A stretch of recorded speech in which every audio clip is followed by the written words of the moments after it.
3 ingredients melt into skin coconut oil body butter. Gather your ingredients. That is half a cup of organic shea butter, a quarter of a cup of organic coconut oil, and a quarter of a cup of organic almond oil. Heat in a double boiler on the stove, stirring until fully melted.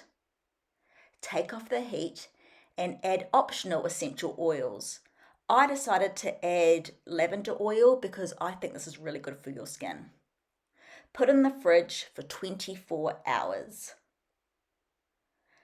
To get it all whipped, start by drilling holes and eventually it will start to fluff up.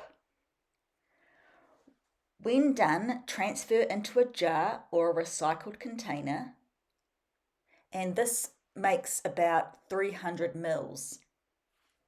Store in a cool, dry place. Thanks for watching.